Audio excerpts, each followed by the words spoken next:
Tempt. Romance audiobooks. A safe place to explore your dreams. Chapter 1. Brick. The view from the Moonco's executive suite would make a lesser man, a human, dizzy. The building is so tall, it sways in the wind. But that's the price of tasting rare air and having all of Lower Manhattan at your feet. Up here, it's easy to forget you're mortal. Up here, it's easy to feel like a god. A shadow falls across the glass as Billy, my second in command, comes to stand beside me. "We're almost there," he says quietly.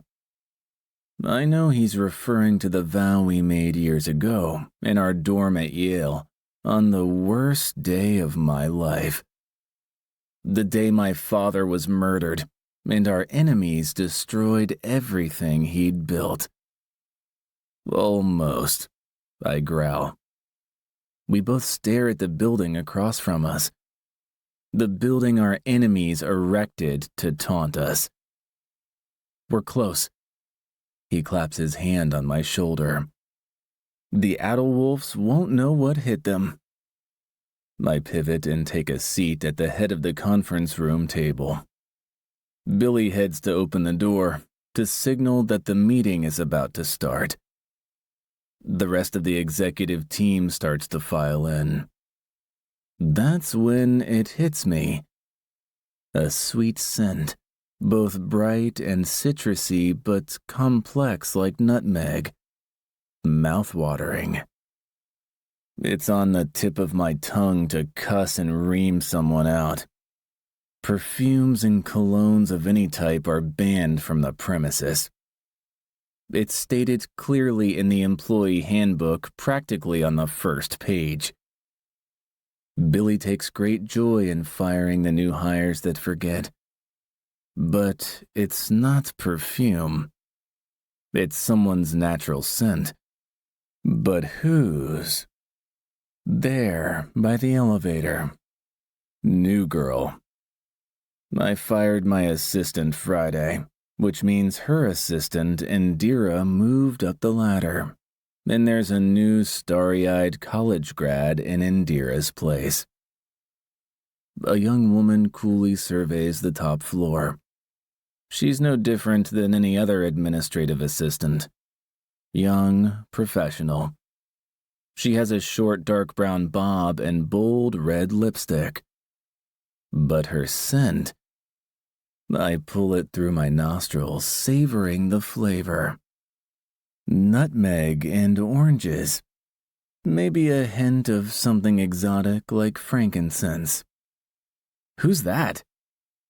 Billy flops down in his chair and leans back, making it balance on the last two legs. A display of strength no human could pull off. At my glare, he lets the chair fall to all four legs with a thump. "Your new secretary's secretary?" He was there when I fired my former assistant Friday. I go through assistants like Billy goes through hookups. "Must be." "You want me to call her in?" he asks. "Yes." Normally, I would say no. Normally, I wouldn't give her the time of day until I wanted something. But I need to examine that scent up close. Billy looks at Indira and points at New Girl. He makes a beckoning motion, like he's irritated that Indira didn't already come in to introduce her. He's almost as skilled as I am at making employees jump and tremble with fear. New Girl doesn't look afraid, though. I watch as she follows Indira in. As soon as I get a nose full of her scent, I want to lick her from toe to clit. Odd reaction to a human. She's not even pleasing to the eye. I mean, she's pretty, but there's nothing soft and yielding about her. Something in the carriage of her neck, The lift of her chin and the way she doesn't flinch when I glare in her direction makes her look like she has a chip on her shoulder. With 10 years added to her, she'd look like one of those power executive types. A female powerhouse born to dominate every office. I employ a handful of women like her. You have to be strong to make it around here. She assesses me right back, somehow managing to appear respectful and receptive, yet completely unafraid, even though it's her first day here. Part of me wants to rip her a new one right from the start, especially because I heard her murmur to Indira, "So that's the big bad boss," before they walked in. Of course, she couldn't know that there's no conversation out of my hearing range on this floor. The closer she gets, the more her scent infiltrates my senses. It's too pleasing to make me want to attack. Fate, is my dick getting hard? I stand. You are... Mr. Blackthroat, this is... Indira begins. Madison Evans. New girl sticks her hand out for me to shake, saying her name at the same time as Indira. She meets my gaze steadily. There's no challenge to it, just attentiveness. She's reading me. I want to find something to criticize, but I can't. She's the right mixture of confidence and humility. Not overly bold, not cowering. There's something annoyingly appealing about her manner. I already hate her. I accept her handshake. Her skin is soft. For some reason, my thoughts flick to the fact that her scent will now be on my palm. Not that I'm going to review it later. I go by Maddie. I will call you Madison, if I remember your name. I'll expect you to answer to assistant, secretary, new girl, or whatever else I hurl at you at the moment. I release her hand. Far from being taken aback, I see a trace of amusement in her expression.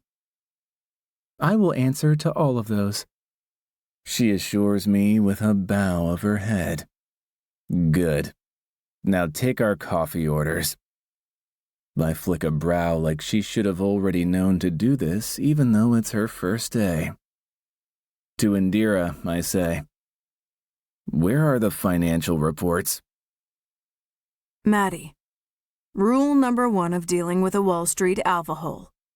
Don't show weakness. Blackthroat is staring at me. He's more good-looking and intimidating than the rest of them put together. His sleek suit accentuates the width and breadth of his powerful shoulders and chest. I raise my chin and meet his gaze square on. What kind of coffee can I bring you, sir?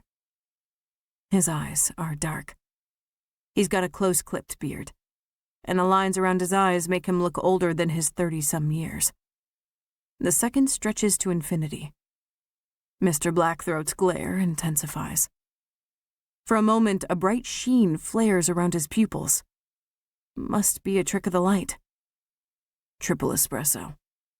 The deep growl of his voice wraps around my body and squeezes me. I nod. I'm still reeling from the fact that I am working for the Brick Blackthroat. Or rather, Blackthroat's assistant, Indira. My boss is the same age I am, just out of undergrad. She told me her boss got fired Friday and she was bumped up the line. She's only been here 3 weeks total herself. At the moment, she is hurrying around her desk area, picking up and searching through folders. I suspect she doesn't even know what reports he's talking about. It's probably some kind of test. Well, I'll make sure we pass it right after I handle their coffee orders. I don't plan on either of us getting fired today or tomorrow. Good thing I know how to navigate the waters of the 1% of the 1%. Rule number 2, act as if you belong. So I pretend I'm not unnerved by the 6 good-looking assholes in $10,000 suits sitting around a giant table. I recognize them as members of the executive team. I memorized the employee roster as well as the 314-page handbook on the way to work this morning. Rule number 3. Always be prepared. I'll have a large red-eye, extra cream, no sugar. An exec says in the Queen's English. He must be Nicholas Cavendish the 7th. Nickel transferred from Oxford to Yale, Blackthroat's alma mater. Then there's Vance Blackthroat, CFO. A cousin to the king. He doesn't even look up from his laptop. Flat white, tall.